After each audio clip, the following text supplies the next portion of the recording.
The finale of Monarch Legacy of Monsters Season 2 works as both a conclusion and a setup for what comes next. It closes the immediate conflict with Co-Cai, but it also expands the story into something bigger, especially around time travel, control, and the consequences of human ambition. This episode is not really about who wins a fight. It is about who understands the situation and who doesn't. The episode begins with Lee and Keiko walking through Skull Island and talking about Bill, Hiroshi, and the past. This feels like it's just exposition about the rifts, but the scene is really about changing perspective. Keiko starts by admitting that she misunderstood Bill. She thought he abandoned his family, but now she realizes he was trying to fix it. That idea connects directly to what they're doing now. They're also trying to fix something broken, but they are doing it with more understanding. When they describe Skull Island as a grand central station for rifts, the show reframes the island from a random dangerous place into something structured and important. It's not chaos, it's a system. The sudden interruption by the stampede and the reveal of Kong immediately grounds that idea. No matter how much the characters understand the system, they're still inside it, and it's still dangerous. Kong isn't introduced as a villain here. When Lee and Keiko see Isabel's helicopter using Skullcrawler's sounds to lure Kong, the episode clearly shows the difference between two approaches. Isabel is using manipulation and noise to control Titans, while Lee and Keiko decide to follow and guide instead. Their plan to lead Co-Cai to the rift instead of fighting it reflects a key theme. They're not trying to overpower the situation. They're trying to work with it. Even the idea of using the Titan song later fits this. They're trying to communicate with it, not control it. The scenes with Tim, May, and the Monarch team heading to the outpost add texture to the world. The detail about Skullcrawlers being attracted to sunscreen is played lightly, but it reinforces how unpredictable this environment is. This also adds to the larger idea that humans are out of place here. The argument between Lee and Keiko is one of the most important scenes in the episode. Keiko is upset because she believes her life could have been different. If Lee had changed the past, she might have had more time with Hiroshi. Lee represents a more cautious view. He understands that changing time can have consequences that no one can fully see or control. This scene isn't about proving who's right. It's about showing how grief affects decisions. Keiko is thinking emotionally, while Lee is thinking about consequences. Both perspectives make sense, which is why the scene feels grounded. This conflict directly mirrors what Kentaro will do later. Keiko questions the past, but Kentaro tries to rewrite it completely.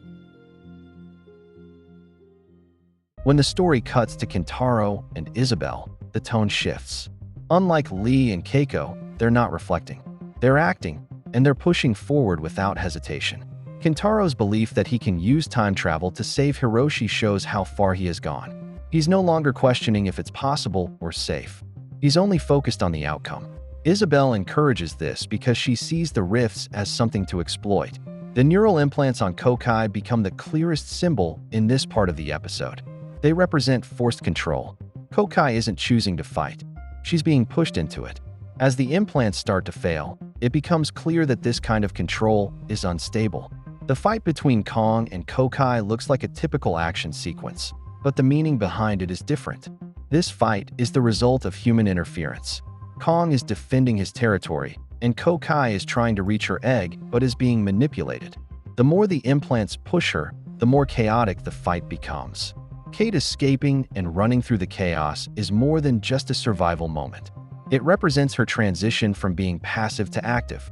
Earlier in the season, she mostly followed what was happening around her without taking control.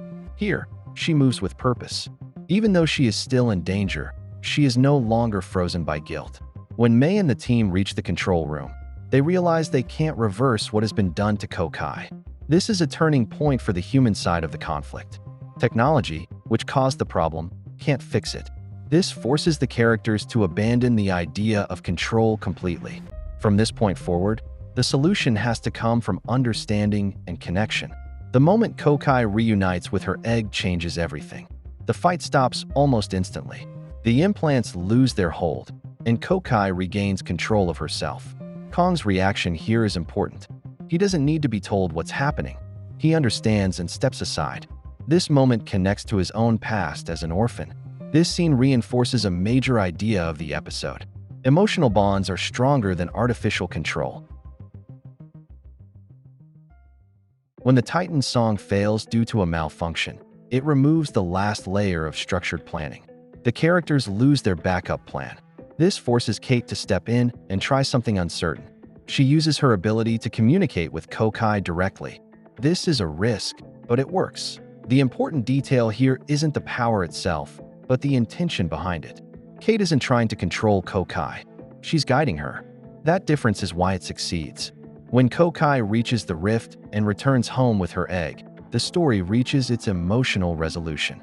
The conflict ends without destruction because the characters chose the right approach. The rift itself represents both an ending and a beginning.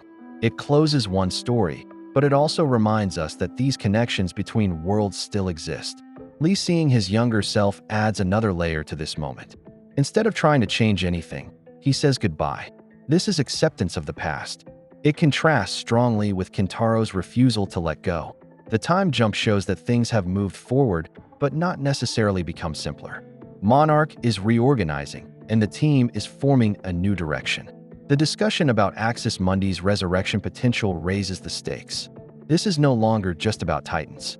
It's about how this knowledge could affect the entire world. The mission given to Cate, Keiko, Mei, and Tim reflects this shift. They're no longer just observers. They're responsible for managing something that could spiral out of control. The final scene with Lee introduces Rodan, which expands the scale of the story again. It suggests that there are more Titans, more secrets, and more systems still hidden. Lee's presence here shows that even after accepting the past, he's still involved in shaping what comes next. The story isn't ending. It's evolving. Episode 10 works because every scene connects back to the same core ideas. Control fails, but understanding works. The past can't be rewritten, but it can be accepted. Technology can create problems, but it can't always solve them. By structuring the episode around these opposing ideas, the show delivers a finale that feels complete while still opening the door for future conflict. The Titans remain powerful, but the real tension now comes from how humans choose to deal with what they have discovered. Make sure to like and subscribe if you enjoyed this video, and thank you for watching.